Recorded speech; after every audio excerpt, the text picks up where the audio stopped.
Welcome to the Ordinary Marathoner Podcast.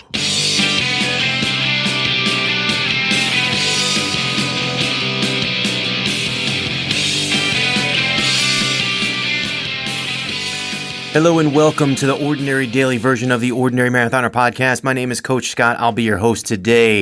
It is Wednesday, July 24th, 4 days away from Ironman Lake Placid. We've been talking about it long enough, guys, so it's finally here. Now, I got a lot to talk about today. Unfortunately, I'm very non-committal as to whether or not I'm going to do an ordinary daily podcast tomorrow. In fact, I think I'm so non-committal, I'm just going to say no, I'm not doing it. Too much to focus on. It's just too much to try to get an episode out before we leave. We're going to try to leave around noon tomorrow. I still have a ton of things to do, guys. I'm just way behind in everything. And I think once we get to it, we'll see why. Now, this is probably going to be an extended version of the daily podcast, but it's going to be sort of the Sendoff / race strategy, all that good stuff. Everything I can give you leading up to race day, I will give you on this podcast. And we'll see where things are. First things first, kind of like how I'm feeling. I gave you guys a little update yesterday. My foot, I'm having some crazy issues with my foot. Let me tell you, I woke up this morning and my foot was in so much pain, I could barely walk out of bed. It was bad. It was, I think yesterday I said, had I woken up on race day and felt like this, I would have given it a go. Well, had I woken up on race day and felt like I did this morning, I would not have given it a go. It was that bad. I could not walk. Sam was at her mom's. Stephanie's in New York, so it's me and Ellie, the baby. She was, starting to wake up in the morning. And I got to tell you, so I picked her up, carried her downstairs for breakfast, and walking down those stairs. I mean, it was probably dangerous to carry a baby down those stairs in my condition this morning. I was leaning against the wall, holding onto the railing. I couldn't put pressure on my left foot. It was bad. I took a whole bunch of Advil, probably more than I'm supposed to. I iced it. I've iced it twice so far today. Right now it's about 2:00. I've iced it twice. I'm probably even a little bit behind. I did my whole WebMD thing. Stephanie's telling me to go to the doctor. And I know you guys, it's just one of those things where I'm so busy packing and doing all this stuff. The way I see it, the most the doctor is going to tell me to do is give me either pain meds, tell me to ice it, I don't know, or tell me not to race at all. Tell me to go get an X-ray, which I don't really have time for right now. Only to learn that maybe I can't race on Sunday. Or he'll tell me, hey, take a week off, because that's what they do. They just roll off. Oh, take a week off. I got an Ironman on Sunday. And the thing is, I've been training for this for a year. So I don't need anyone to tell me not to do it. All right. And I know it's pig-headed and I know it's silly, but I know my limits. All right. I know my limits. I had a friend of mine get into a bike accident about 2 weeks ago, and he's racing. And initially they told him they advised him not to do it. And now he's racing and he feels good. And he's like, I feel great. I had no problem at all. I'm going to do it. And I feel like I'm going to have to wake up on a race morning and judge for myself. Give it a go, not give it a go. We'll see. Here's the thing is I'm not going to not go to Lake Placid to see how I feel. I'm not going to, hold off. I'm not going to, if I wake up and it was like it was this morning, I'm probably not racing. Now, you could tell I'm not very upset about this because I don't think that's going to happen. Like I said, I iced it. I took some Advil.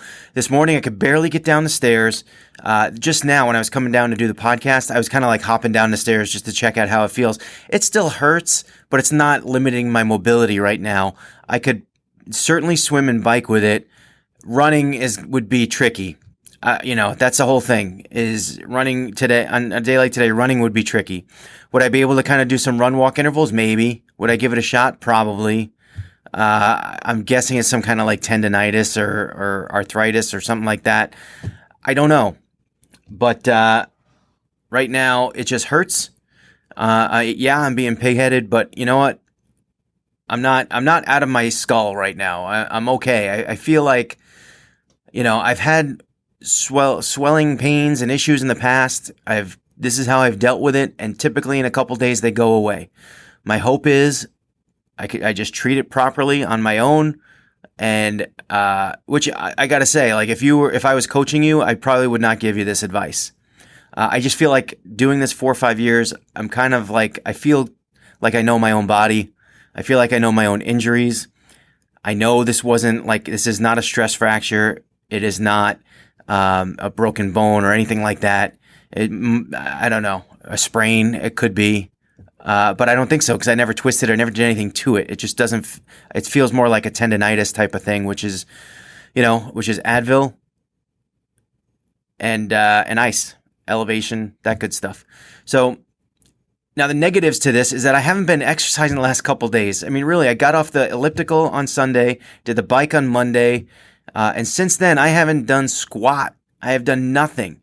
I adjusted my saddle yesterday. I wanted to check it out. I haven't been able to check it out. Now, the way I feel right now, I could probably do a ride tonight. I don't know when I'm going to fit it in because, like I said, it's me and Ellie, and Sam's coming home later on. So it's going to be me and the two girls, and I got to put them to bed. And whether or not I can squeeze a ride in at that point, I don't know. I could wait till Stephanie gets home late tonight. I could do it then just to test out the ankle and see how it is. And really it's for my new saddle distance, my saddle height and everything, my adjustments that I made that I shouldn't be making this close to race day. It's almost like I'm self-sabotaging, right?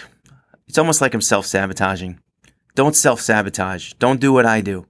Although I got to say, I feel like I should have learned to tinker with the saddle a little bit before race day, before race week. I should have learned, and I didn't. And now I'm kind of paying the price for that. But I think the adjustments I made, they make sense to me. They do. They make sense to me. And I got a feeling that they'll be good in the long run. I wish I would have had a little bit more time to test it out. That's all. And if I have to go up there and bring my Allen wrench and go up there and test it out a little bit, then so be it. Right now, my prediction is that I'm going to get up tomorrow. It'll feel a little better. I'll walk around. We'll drive up to Lake Placid. I'll continue treating it. It'll be gone by Friday or Saturday. I'll be able to get a little bike ride in. I'm planning to do a little bit of a run with Stephanie on Saturday. Actually on Friday, just to keep everything, moving. She's got to do a run to train for a Marine Corps marathon. So things could work out here. And I'm kind of, I guess I'm being optimistic. Trying to stay optimistic, I guess. But things can also go wrong. So right now, this is where it is. There's no turning back at this point. I've done the training. I'm all set. If anything, this is just a little bit of a distraction, and I'm hopeful that everything's going to be fine on race day. So let's talk about race day. I mentioned packing. I've been kind of like packing here and there, just lackadaisical. I've been a little bit lazy with it all.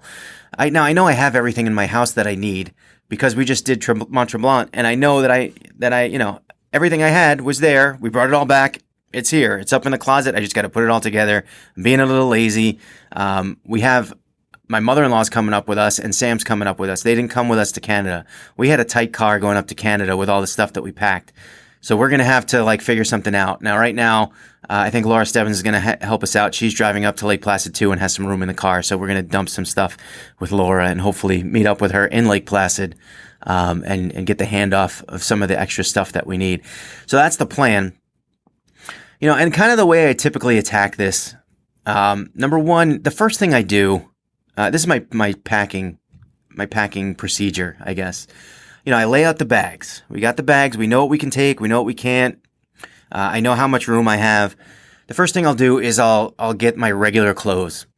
All right. So here's the thing. So we're driving up Thursday. So I need Friday, Saturday. Sunday is race day. It's going to take me all day. I don't really need extra clothes. Monday, Tuesday, come back Tuesday. So I need 4 changes of clothes. Actually, I probably need 5, and I need an extra outfit to run with Stephanie on Friday. Probably need an extra bathing suit to go swimming with Sam. All right. So, that's kind of what I need. That's all the clothes I need. Now, I'm also going to bring I'll bring an extra set of clothes because I have a baby. You guys know how they are, right? Poop on you, throw up on you, spit up on you, you're feeding them and milk gets everywhere. It just, everything, any mess that can happen will happen.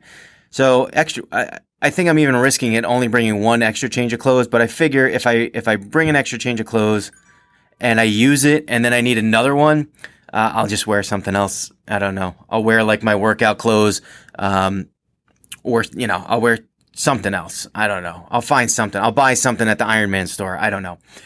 But that's the way I start. So now then I feel comfortable saying, all right, I know for walking around, I'm good. Now then I'll turn to the race. And the first thing I'll do with the race is I'll say, all right, what am I going to wear during the race? There's the swim. All right, so I need my flip-flops to go to the water and hand off to Stephanie right before I go. I'm going to need my tri shorts that go underneath the wetsuit. I'm going to need the wetsuit, obviously, my goggles, my cap. Bing, that's it, right? Good to go. Coming out of the water, I'm going to shed my wetsuit. I'm going to need my bike shorts that I throw on top of my tri-kit because I need a little extra padding. The tri-kit padding sucks. So I throw on some bike shorts. I have a bike shirt that I'm going to wear. My tri-kit has a shirt. I hate it. I'll never, ever wear it again. In fact, I think we threw it out after the last time. It was just too restrictive. So throwing a shirt on, a bike shirt, get out there. Of course, I got all of my transition stuff to do, but that's not the point. This is just for packing purposes. And then when I transfer to the run, I'm going to bring a pair of shorts to run in. I'll bring, obviously, my sneakers, my running sneakers, and I'll probably bring a spare pair, too. In case it rains, then I'll put the spare pair at my special needs bag halfway so I could change out of wet shoes into dry. That's it. Socks, obviously. For the bike, obviously, I'll need my helmet, my gloves, that kind of thing. And then I'll go through and I'll think of some other things like, all right, equipment. I need my bike pump, sunglasses. That's another thing. I go through the entire routine in my head and I make sure that everything I have, and then I go to like nutrition. All right, I got my salt. I have Cliff bars. I have Zone bars.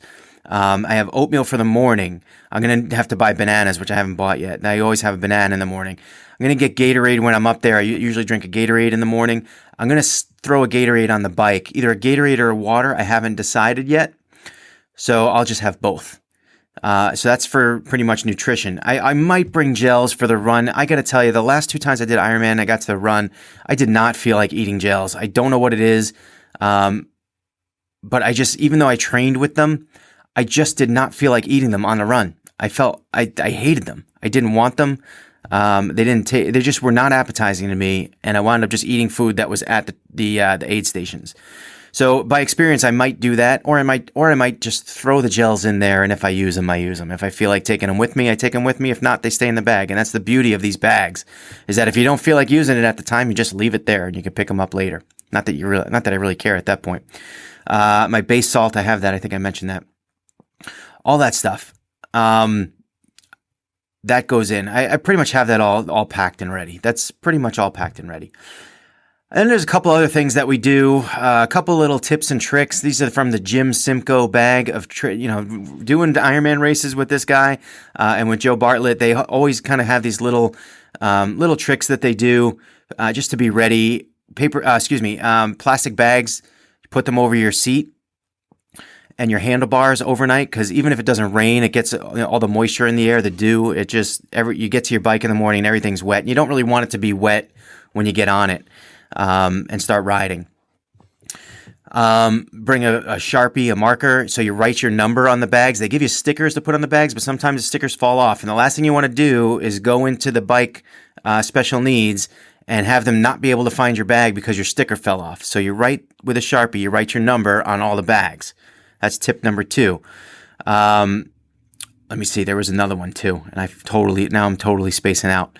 The plastic bags on the bike, he actually tapes them over, and the reason he tapes them over is because he doesn't want people. And you know what? Triathletes are mostly good people, but he's right with this one. There's a couple people that would do this, which is see that someone else has the plastic bags, take them off of their bike, put them on their own bike at the last minute. And there are some people that would do that. That's kind of screwy, but that's what he does. The last one is, actually Ziploc bags So you can, because you have a big special needs bag and you throw all your stuff in there. But if you have little stuff, like I'll have Advil, I'll have extra salt, I'll have, the gels, I might have chapstick. I have a funny story about that. Extra cream, like chafing cream. I might have that in there. All these little things that you might use, you might not. But you know what? If you need Band-Aids in case my nipple Band-Aids fall off, my peeps from Phoenix will remember that. Don't want the nipple Band-Aids falling off. But if they do, you have extra. And what's it hurt to throw them in there? So the key is, instead of having all that stuff all over the place in this big giant bag, you can put the little stuff into a little Ziploc, and that way you know it's in there, and then you can go to the little bag as opposed to having things all over the place. And the reason that is, in your transition bags, you're going to have like your bike helmet, your bike shoes, your gloves, you have all this other stuff. So just keep all the little things together, and then that way you're not wasting time fishing into this big bag looking for little things. The Ziplocs are another key. And then finally, the last one was on all your transition bags, special needs bags, take a Solo cup. Red Solo cup is fine. Any other color will do. Poke a hole in the bottom. Take the string from the bag, pull it tight, pull it through the hole of the Solo cup and push it down. And that way, if it rains overnight, less of a chance of water getting into the bag. If you just hang it there, it's open. Even as much as you want to tie it tight, you don't really even want to tie it tight, because if you tie it tight, how are you going to get in there in the morning, right? So just that little cup will keep most of the water out, and that way your shoes stay dry, your socks stay dry, any clothes or whatever, everything stays dry and in the bag. You're good to go. So those are the tips and tricks that I learned, the Jimmy Simcoe tips and tricks of triathlon right there for you guys. That was good. We're making good progress here, guys. And then the last thing I wanted to talk about was Sunday. And I could talk about the weekend. I don't really want to do that because I got to print out the schedule. At this point, it's like I've done this, 3 times, and it's like, yeah, there's the athlete briefing, and you got to go go register, and you got to do this and this bacon breakfast and all this stuff that I wind up doing half of it, and I don't do the other half. Where am I going to eat? What am I going to do? All that stuff is kind of second nature at this point. And if we want to do like a podcast about what you should eat and we'll do that at another time. What I really want to focus on is race day and my race plan, my race strategy, and what I think is going to happen on Sunday. And I think probably I've talked about this in piecemeal over the last couple of weeks, but now that we're close, it's time to kind of tie up the loose ends, finalize strategy, and figure out how I'm going to attack this.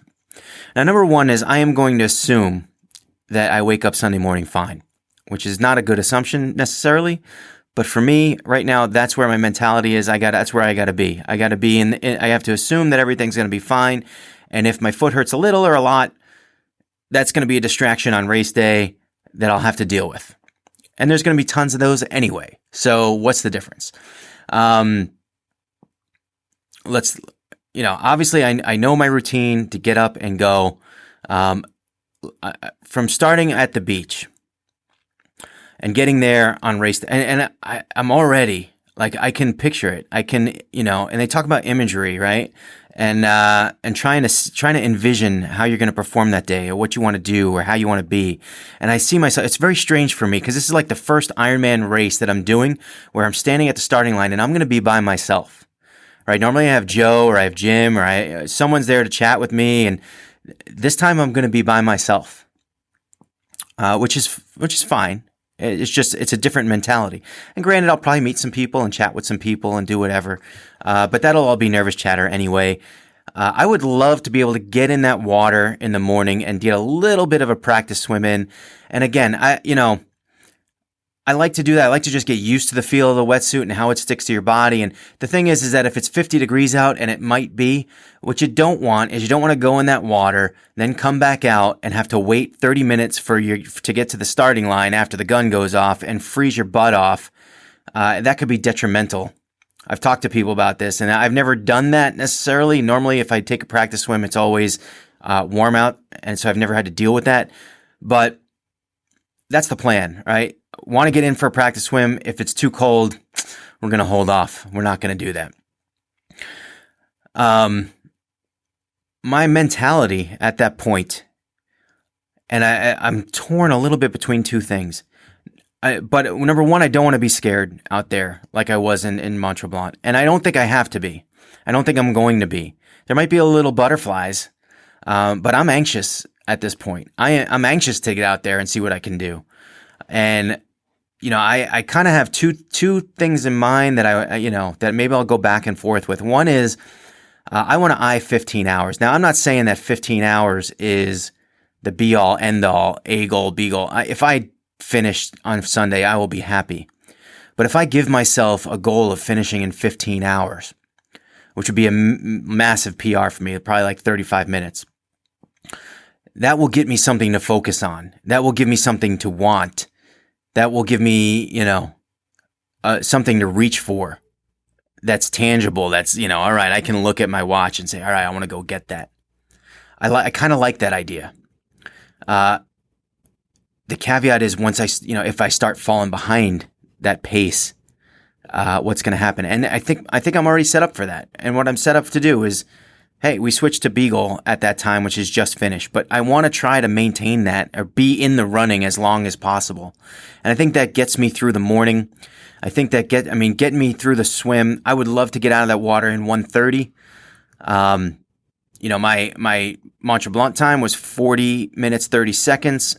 So if you just double that, that's an hour and 21. So I'm adding 9 minutes to that, which I think is fine and fair. I haven't gotten in the water. My foot has been killing me. I wanted to go to the pool and I just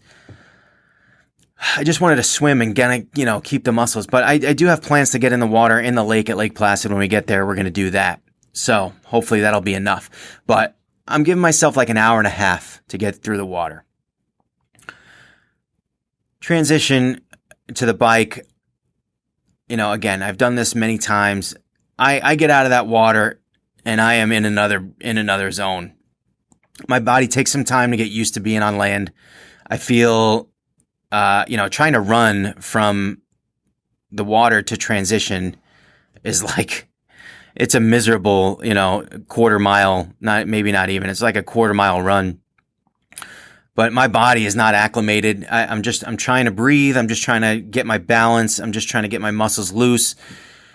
Very deliberate in transition. And by deliberate, I don't mean slow. I mean, get everything done that you need to get done. The last thing you want to do is walk out of that transition and go, oh, I forgot my sunglasses. Oh, I forgot my gloves. Oh, I forgot my nutrition.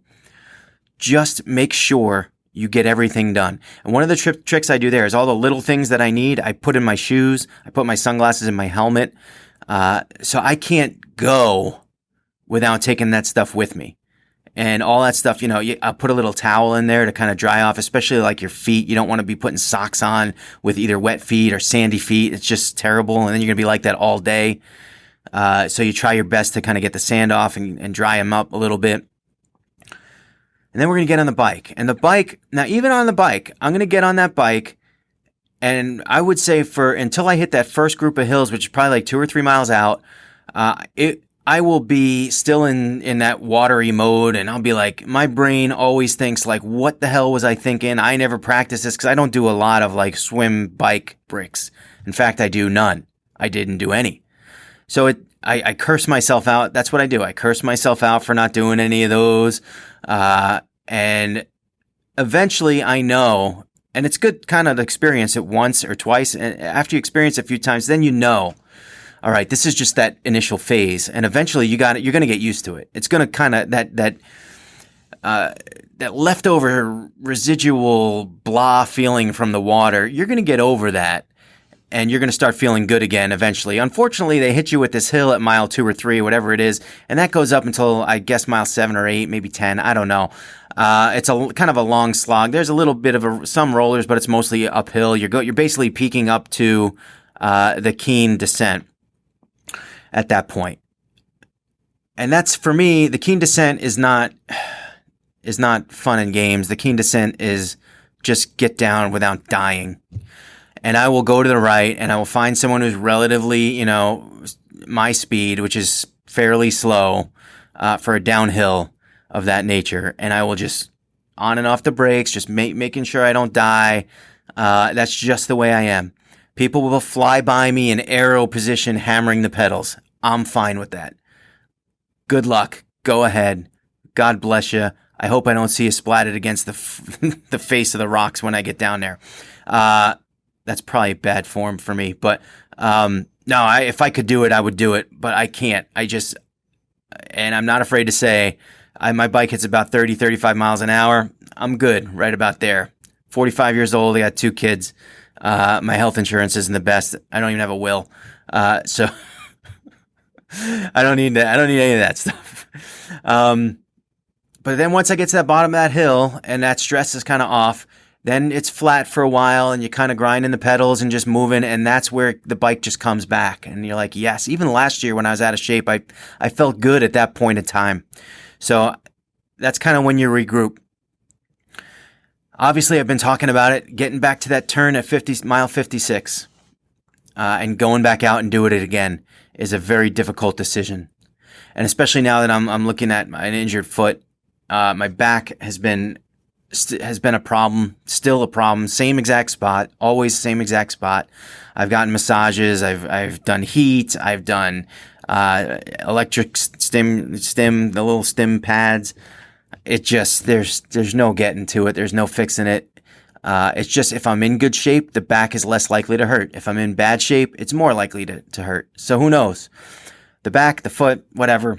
At mile 56, the brain, and I think here's my trick for mile 56 is, number one, still looking at 15 hours, which for me, I think it means I got to get through the bike in about 8 max, probably 7.5 to 8.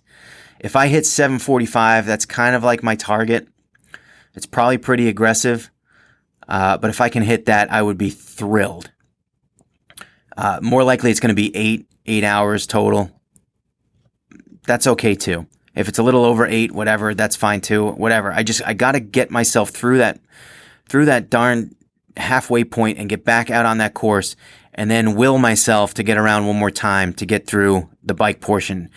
And start on the run. And that's that. I mean, that's kind of, there's no other way to say it. Getting out on that run, it's, it's painful. It's a very painful process. It is, all right, you get off that bike, your ass hurts, your quads are dying. You don't even want to walk to transition, but you do it.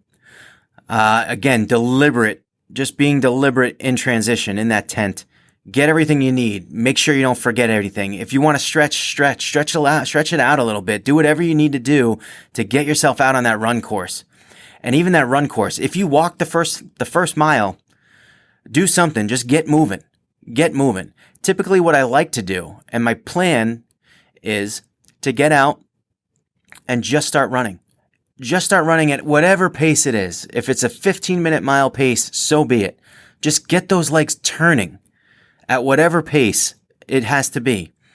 What I like to do is get out of town, do about the first mile. And when I was in Maryland, I did a half mile before I realized. And you kind of want to get to this point where your legs are now turning over and they're either feeling good or they're feeling bad, but you're starting to get a good picture of what you got in the tank, right? And your experience should tell you, now I'm going to go to run walk intervals because that's my thing. My pain level is going to tell me how much those intervals are going to be. Am I going to try to do what I did in Mont Tremblant, which was like 5 to 1, run 5 times, like 5, say, telephone poles, run 5 telephone poles, walk 1, run 5, walk 1. Am I going to start with that and then bring it lower? Or if I feel really bad, it'll be 2 to 1. 2 telephone poles, walk 1, 2 telephone poles, walk 1. And maybe, and the thing is, you're always adjusting it on the fly, right? Hey, you're going up a hill. Maybe I'll walk 2. Hey, you're going down a hill. Let's see what I got. Let's run a little further. Hey, there's the aid station. Let me see if I can do a little more and get to the aid station. And then that way I can like stop and get what I need there and it won't cost me any time. All that stuff. That's kind of the way I approach the run. Is I know it's not, I don't have the kind of fitness to run all the way through. It's just, that's not going to happen. Maybe down the line, maybe that's a goal for me. I don't know, to run the full marathon at a triath, at an Ironman. That would be wonderful. That's a good goal. But for now, I'm pretty good with the run walk intervals. Galloway himself was on the podcast a few months ago. We talked about that, and he set his PR doing run walk intervals. So, and he's good. He's fast. So there's no shame in walking for sure, especially in an Ironman. That is for sure. And that's it, guys. And then I need to finish this race, man. I really need to finish this race. And I what I haven't really pictured is, and maybe I should, is how it's going to feel coming down that last quarter mile, going around that skating circle, the speed skating circle in Lake Placid.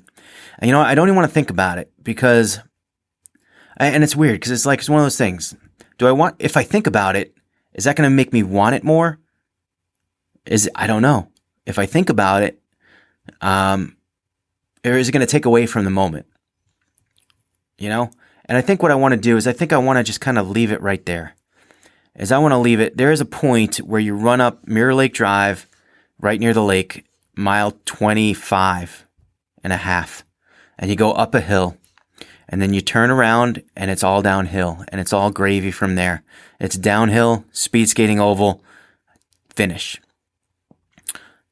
I'll see Sam, I'll see Stephanie, I'll see my buddy Mike Riley, Joe and Jim will be there. Laura will be giving me my medal, hopefully. It sounds really cool, but I don't want to envision it too much because I want to enjoy it when it happens. I want to get that moment when it's earned. I don't want to sit here. I feel like if I sit here and I visualize it, I'll get emotional. I will. And you know what? I haven't earned that. I haven't earned that level of happiness. Let me earn that level of happiness. And then I'll envision it, and I'll envision it as I'm doing it. Or maybe I'll need to envision it when I'm running up those last few hills. I don't know. We'll see. So that's kind of the plan. We leave tomorrow. I gotta make sure I have somewhere to send my dog. I think we're good there. We leave tomorrow. And then it'll be 3 days from then when it'll start. And I hope I'm ready. I've done a lot of work. And kind of my fallback lately has been just thinking about all the miles I've done on the bike since October. Over 2,500 miles on the bike since October. That's good stuff. And yeah, there are things I'd want to do differently. There's things I would want to do better. But I don't want to, let's not think about those. It's not time to think about those. It's time to think about those after the race when I think about what I'm going to be doing next. Speaking of which, we've probably kind of finished the Lake Placid discussion here. So moving forward, there will be changes to the podcast moving forward. There are going to be some changes. Obviously, I got my coaching certification, so we're going to be taking off some of that way. We're going to be we're doing Team Ordinary. We're going to be taking it that way. We're going to be doing, I think, a lot more, having people on. Look, you know what? I've been doing this daily podcast for like 6 months. Do you know how hard it is to come here and talk to myself every single day and try to come up with something new? So yeah, I'm going to try to get, especially you guys that sign up for the team and want to be involved in the team. We're going to just try to become more of a supportive community with everybody, get everyone involved. I'll definitely be getting more involved in the coaching. Like I said, we got a bunch of websites we're working on. The Ordinary Marathon, that's going to be more of sort of a year-round thing. We want to keep, plugging away at that. It's a charity thing. We think it's a great event. And, you can still check out ordinarymarathon.com if you want to take a look at how, the things that we do for that. We're going to be doing a raffle again in either August or September, as soon as I discuss with Brian Burke when all that stuff's going to be ready. I'm feeling good, guys. I'm feeling good. I think we're going to get this thing done on Sunday. I'm trying to have a positive outlook. You've listened to me for 6 months doing this daily podcast. I'm not always a positive person. I'm often negative. It's kind of like, I think that stems from my overly analytical personality. I have to analyze everything. And when I screw things up, it makes me feel worse about it. So I think I'm in a good place right now. As of right now, I'm in a good place. So let's see how it goes. Let's see how hopefully the foot heals up and hopefully it just kind of dissipates. That pain goes away.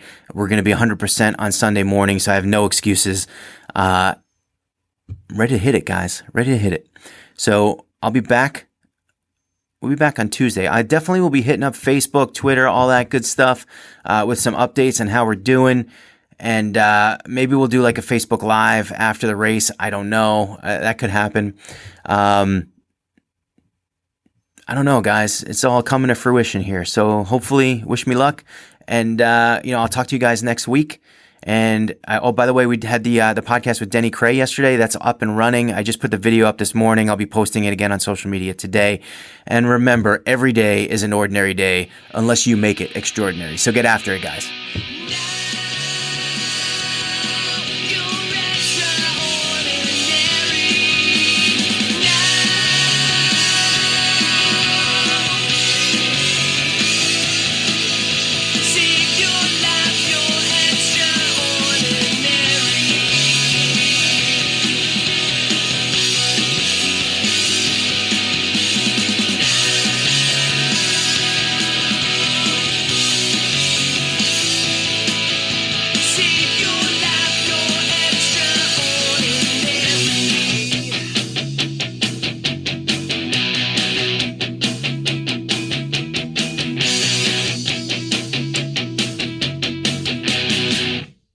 Remember to like our video and subscribe to our channel.